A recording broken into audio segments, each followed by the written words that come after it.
యేసుక్రీస్తు వందనాలు తెలియపరుస్తున్నాను. ఒకరోజు ఒక పేదవాడు చాలా ఆకలితో అలమటించుకుంటూ ఆయన తినటానికి ఏమైనా దొరుకుతుందేమోనని ఆయన ఆ త్రోవన వెళుతూ ఉన్నాడు. ఆ త్రోవన వెళ్తున్న సమయంలో ఏమీ కూడా ఆయనకి ఆకలి తెచ్చుకోవటానికి దొరకలేదు. అలా వెతుక్కుంటూ వెళ్తున్నప్పుడు ఒక మామిడి తోట ఆయన కనిపించింది.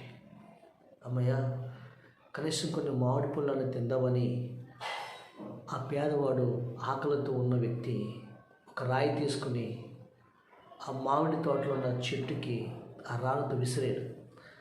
విసిరే వారికి ఆ రాయి వెళ్ళి ఆ తోటలో సంచరిస్తున్న రాజుగారు, ఆ తోట రాజుగారిది. ఆ రాజుగారి తోటలో సంచరిస్తున్న మామిడి తోటలో సంచరిస్తున్నప్పుడు ఈ పేదవాడు ఇచ్చిన రాయి వెళ్ళి ఆ రాజుగారికి తగిలింది. వెంటనే పక్కన్న భటులు పరిగెత్తుకుంటూ వచ్చాడు. ఎవడు రాళ్ళతో కొట్టింది రాజుగారిని అని చూసే వరకు ఈ పేదవాడు గడగడ వణికిపోతున్నాడు. వచ్చేసి, రాయ్, ఎంత పని చేశానో, రాజుగారిని రాళ్ళతో కొడతావా అని ఈడ్చుకుని రాజుగారి దగ్గర తీసుకొచ్చాడు. అప్పుడు ఆ భటులు అతన్ని పట్టుకుని బంధించి కొడుతున్నప్పుడు రాజుగారు ఆగమన్నాడు. ఏ బాబు, ఎందుకు నువ్వు నన్ను రాయితో కొట్టావు అని అడిగాడు. అయ్యా, మీరు తోటలో ఉన్నారని నేను చూడలేదయ్యా, నాకు చాలా ఆకలిగా ఉంది, ఆకలి తలమటిస్తున్నాను, తినడానికి ఏమైనా ఎదుగుతున్నప్పుడు మామిడి తోట కనిపించింది, ఒక మామిడి పండైనా ఆకలి తీర్చుకుందాం అనుకుంటున్నాను, అది మీకు వచ్చి పొరపాటు తెలియదయ్యా, నేను కావాలని రాయితో కొట్టలేదు అని రాజుగారిని విన్నవించుకుంటున్నాడు. అప్పుడు రాజుగారు అన్నాడు, ఈ మామిడి పండు ఎంతసేపు నిన్ను ఆకలి తీరుస్తుంది అని అడిగితే, ఒక 2 గంటలు, ఒక 3 గంటలు ఈ మామిడి పళ్ళను ఆకలి తీర్చొచ్చాయంటే, అప్పుడు రాజుగారు అన్నాడు భటులు పిలిచి, ఇలా పేదవాడిని కొట్టకండి, ఒక మామిడి పండే అతనికి 2 గంటలు ఆకలి తీరిస్తే రాజ్యాన్ని పరిపాలిస్తున్న నేను, రాజ్య ప్రజలందరి యొక్క బాగోగులు ఆకలి తీర్చవలసిన నేను మరి ఇంకా ఎన్ని గంటలు ఆకలి తీర్చాలి అని వెంటనే ఆ పేదవాడిని తన ఆస్థానాన్ని పిలిపించుకుని ఆ ఆస్థానంలో అతను ఒక మంచి ఉద్యోగాన్ని రాజుగారు ఇచ్చాడు. ఒక మంచి ఇల్లు కట్టించాడు. అప్పుడు రాజుగారు అన్నాడు, జీవితాంతం నీ ఉద్యోగం చేసుకుని మంచిగా సంతృప్తిగా తిను, ఇక నీకు ఆకలి ఉండదు, నా రాజ్యంలో నీవు సంతృప్తిగా బతకొచ్చు, నీకు సుఖసత్యాలతో బతకొచ్చు అని ఆ పేదవాడికి ఉద్యోగాన్ని ఇచ్చాడు. ఆ పేదవాడికి ఇల్లును కట్టించాడు. ఆస్థానంలో మంచి స్థానాన్ని కల్పించాడు. రాజ్యాన్ని పరిపాలన చేస్తున్న రాజు. క్రీస్తున్న పిల్లరా, ఒక రాజ్యాన్ని పరిపాలిస్తున్న రాజే ఆ పేదవాడు ఆకలి తీర్చగలిగితే, రాజులకు రాజైన మన దేవుడు,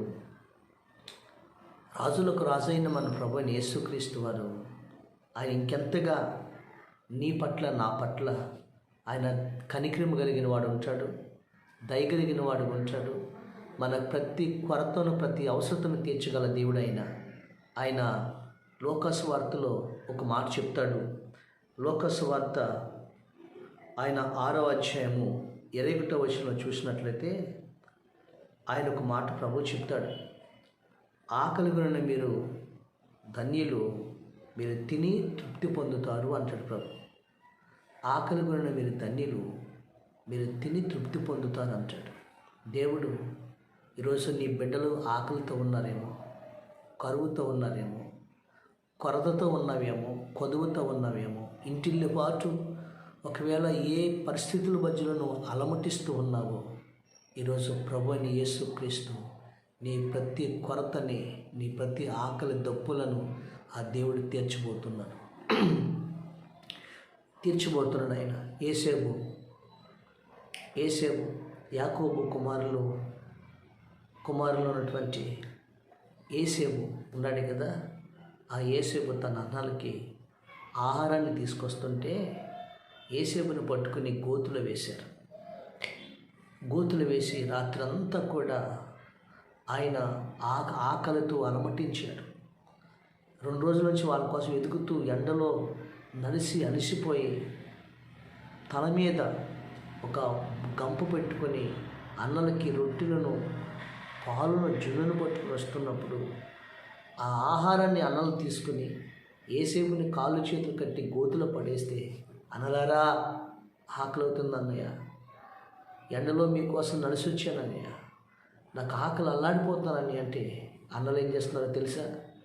బావి గట్టి మీద కూర్చుని వాళ్ళు అపహాస్యం చేస్తూ వాళ్ళు ఆహారం తింటున్నారు. యేసేపు కడుపుతో అల్లాడిపోతున్నాడు. అది దేవుడు చూశాడు. అతను చేసిన మేలు చూశాడు. అతని ఆకలి దొప్పులు దేవుడు చూశాడు. యేసేపునకు తోడే అన్నాడు.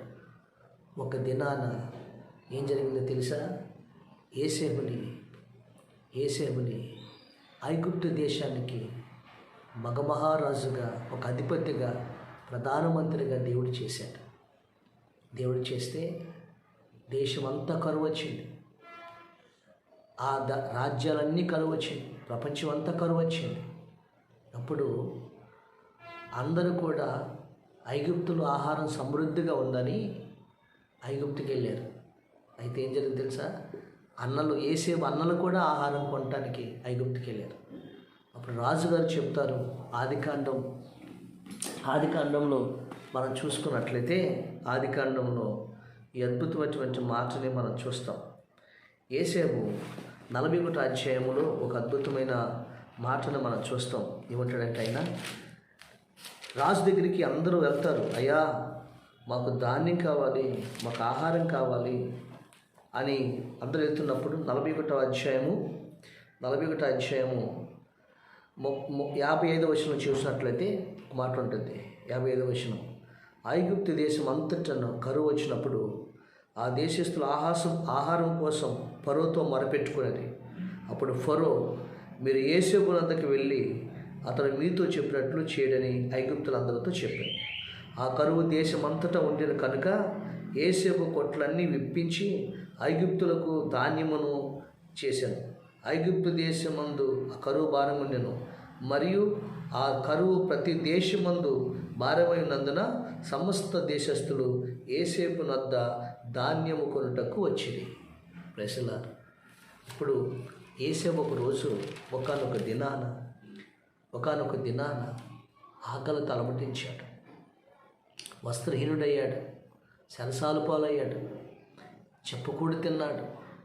కానీ అదే యేసేపుని సింహాసనం మీద కూర్చోబెట్టి ఈ రోజున ప్రతి దేశానికి ఆహారాన్ని, ధాన్యాలు అమ్మేవాడిగా, ఆహారాన్ని పెట్టేవాడిగా దేవుడు అతన్ని ఆశీర్వదించాడు. ఆకలి దప్పులు గలవారు ధన్యులు, మీరు తుని తృప్తి పొందుతారని చెప్పాడు. ప్రతి దేశమే కాదు, అన్నలందరూ కూడా యేసేపుతో కూడా వచ్చి, యేసేపు అన్నలు కూడా వచ్చారు. 42వ అధ్యాయం చూసినట్లయితే అది ఆ దేశంలో ఉన్నప్పుడు 6వ వచనం 42:6లో చూసినట్టు, అప్పుడు యేసేపు ఆ దేశమంతటి మీద అధికారి ఉండెను.